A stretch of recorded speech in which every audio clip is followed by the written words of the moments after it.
chers paroissiens qui nous suivaient habituellement par la voie du web sur la page Facebook de notre paroisse Saint-Pierre et Paul de Mfundesi. Je vous salue cordialement et vous souhaite la bienvenue sur notre page, plus précisément dans le cadre de ce point de catéchèse. Je voudrais donc, dans le cadre de ce point de catéchèse, vous entretenir sur les vertus théologales.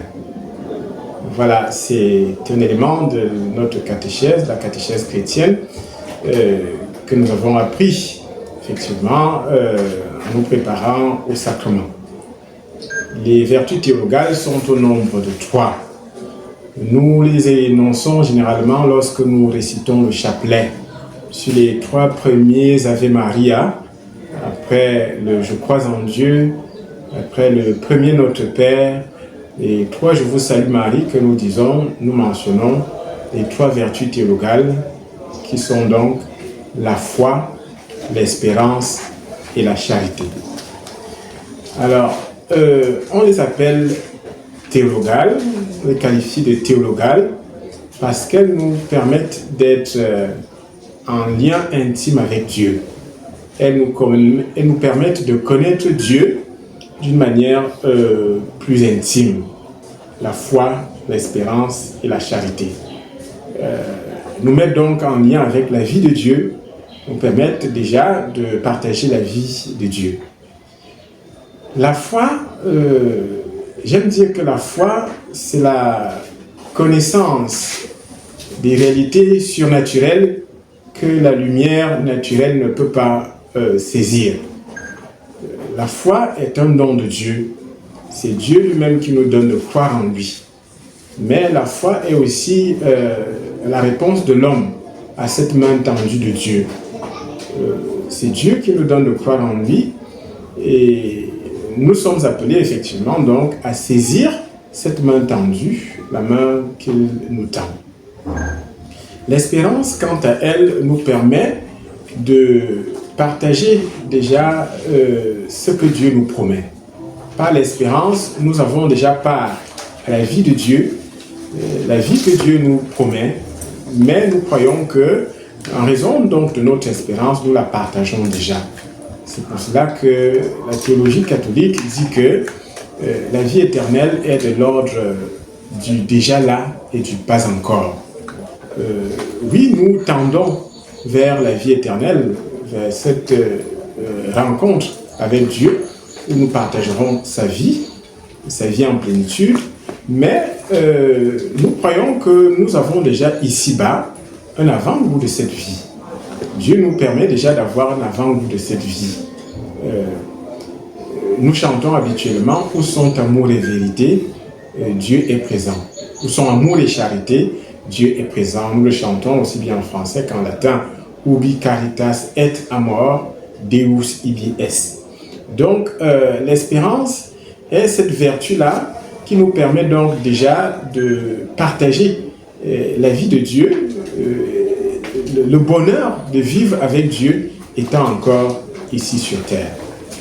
Et la charité nous permet donc effectivement de goûter à l'essence même de Dieu. Nous disons que Dieu est amour. Et donc, en pratiquant la charité, nous rendons Dieu présent. Nous rendons Dieu présent et nous réalisons combien bon et combien grand est son amour. Et dans l'évangile de Matthieu, Jésus dit « Ce que vous aurez fait à l'un de ces plus petits qui sont mes frères, c'est à moi que vous l'aurez fait. » Donc, lorsque nous agissons par charité, lorsque nous pratiquons la charité, nous manifestons Dieu. Nous rendons Dieu présent auprès des autres parce que nous leur permettons effectivement de contempler le visage humain de Dieu. Lorsque nous pratiquons la charité, nous donnons un visage humain à Dieu. De ces 3 vertus théologales, il convient de souligner une en particulier, la charité. Parce que c'est la vertu éternelle. C'est ce que nous dit Saint Augustin. Saint Augustin nous dit La foi et l'espérance passeront, mais la charité demeurera. La foi, c'est donc une façon de connaître Dieu que nous ne voyons pas. Lorsque nous serons auprès de Dieu, au ciel, contemplant son visage, nous n'aurons plus besoin de croire en lui. Et nous espérons cette vie en plénitude que le Seigneur nous a promise. Et donc, lorsque nous l'aurons en plénitude, nous n'aurons plus besoin de l'espérer. Nous l'aurons en plénitude. Et donc, l'espérance aussi passera. Mais celle qui demeurera des fois, c'est donc la charité. C'est pour cela que Saint Augustin considère la charité comme la vertu éternelle. La foi et l'espérance passeront, la charité demeurera. Le vrai visage de Dieu, c'était donc effectivement l'amour. C'est pour cela que, pour que nous puissions vivre pleinement la vie de Dieu, nous sommes invités à vivre dans l'amour, à pratiquer la charité pour découvrir le visage de Dieu et le manifester à nos frères et sœurs en humanité.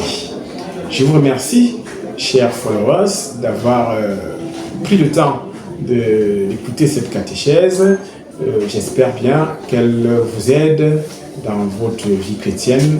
Je vous souhaite donc effectivement voilà, beaucoup de grandir dans la foi, dans l'espérance et la charité. Merci.